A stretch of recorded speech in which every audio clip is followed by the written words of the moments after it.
नमस्कार, मेरा नाम अभिषेक है और आप देख रहे हैं हमारा यूट्यूब चैनल क्या है फैक्ट। आज के वीडियो में हम बात आईपीएल को लेकर करेंगे क्योंकि आईपीएल से जुड़ी एक बड़ी खबर सामने आ रही है। अब आईपीएल में भी कोरोना की एंट्री हो चुकी है। दरअसल खबर सामने आ रही है कि कोलकाता नाइट राइडर्स के 2 खिलाड़ी संदीप वारियर और वरुण चक्रवर्ती कोरोना पॉजिटिव हो चुके हैं।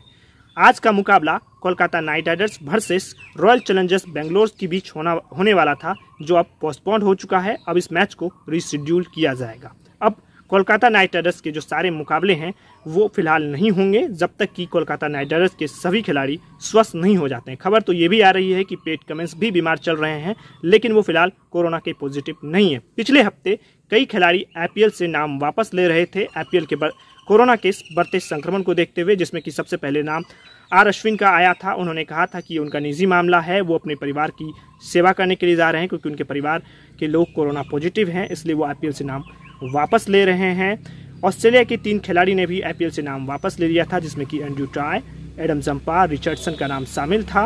इन्होंने कहा था कि ऑस्ट्रेलिया जो सरकार है वो भारत से जाने वाले फ्लाइट्स पर पाबंदी लगा रहा है, इसलिए वो आईपीएल से नाम वापस ले रहे हैं, उन्हें अपना घर जाना है। बीसीसीआई ने कई विदेशी खिलाड़ियों से चिट्ठी लिखकर उस वक्त ये कहा था कि आप आईपीएल खेलें। आईपीएल आपका खेलना इस वक्त बहुत ज़रूरी है। आप करोड़ों लोगों के चेहरे पर मुस्कान ला पा रहे हैं इस आईपीएल की वजह से, क्योंकि लोग इस वक्त भारत में कोरोना संक्रमण से तनाव में हैं, टेंशन में हैं, और अगर आप उनके चेहरे पर 1 मिनट के लिए भी मुस्कुराहट ला रहे हैं तो ये आप एक तरह से अच्छा कार्य कर रहे हैं। जब आईपीएल ख़त्म हो जाएगा तो बीसीसीआई की जिम्मेदारी बनती है कि वो आपको अपना घर छोड़ देगी। लेकिन आईपीएल को लेकर समय समय पर लगातार इस बार के सीजन के आईपीएल शुरू होने से पूर्व में ही आईपीएल को लेकर कई सवाल पहले से ही उठते रहे हैं। कई लोगों ने भारत से लेकर विदेश तक में इस पर सवाल खड़े किए हैं। ऑस्ट्रेलिया के पूर्व क्रिकेटर एडम गिलक्रिस्ट ने भी आईपीएल को लेकर सवाल खड़े किए थे और एक ट्वीट के जरिए उन्होंने कहा था कि क्या ये उचित है कि इस वक्त जब भारत में कोरोना संक्रमण के मामले बढ़ रहे हैं तो क्या एक तरह से आईपीएल के जरिए हर रात ध्यान भटकाने की कोशिश हो रही है। ओलंपिक में गोल्ड मेडलिस्ट जीत चुके निशानेबाज अभिनव बिंद्रा ने भी ये सवाल खड़े किए थे कि जब भारत में कोरोना संक्रमण के मामले बढ़ रहे हैं, ऑक्सीजन सिलेंडर को लेकर मारामारी चल रही है, तो क्या खिलाड़ी अंधे और बहरे नहीं हो सकते हैं और आईपीएल में मशगूल नहीं हो सकते हैं।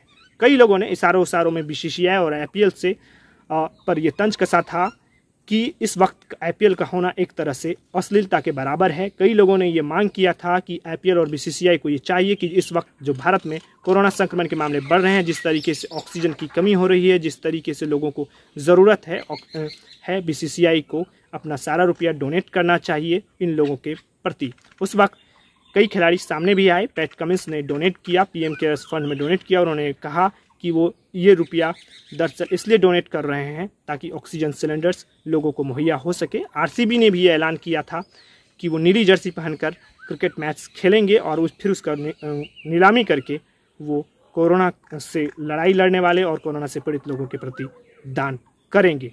आप क्या सोचते हैं, क्या इस वक्त भारत में आईपीएल का होना सही है या फिर आईपीएल को बंद कर देना चाहिए? क्योंकि आईपीएल का जो फाइनल मुकाबला है वो 30 मई को होने वाला है और भारत में लगातार ही कोरोना संक्रमण के मामले बढ़ रहे हैं। क्या आपको लगता है कि आईपीएल का होना इस वक्त उचित है? हालांकि कई लोगों ने कहा है कि आईपीएल का होना एक तरह से सकारात्मक पक्ष भी है, क्योंकि लोग हर शाम कम से कम मनोरंजन कर पाते हैं, हर शाम कम से कम एक सकारात्मकता के माहौल में जी पा रहे हैं। क्योंकि इस वक्त सिर्फ नकारात्मक माहौल है, लोग टेंशन में हैं, तो आईपीएल की वजह से कहीं ना कहीं वो एक तरह से ध्यान भटकाने में कामयाब हो पाते हैं, नहीं तो लोग डिप्रेशन की ओर बढ़ जाएंगे। आप क्या सोचते हैं इस पूरे मसले पर? अपनी राय जरूर रखिएगा कमेंट बॉक्स में। अगर आपको हमारा वीडियो अच्छा लगे तो लाइक करिए और हमारे चैनल को सब्सक्राइब करिए और बेल आइकन को प्रेस कर दीजिए। आपका बहुत बहुत धन्यवाद।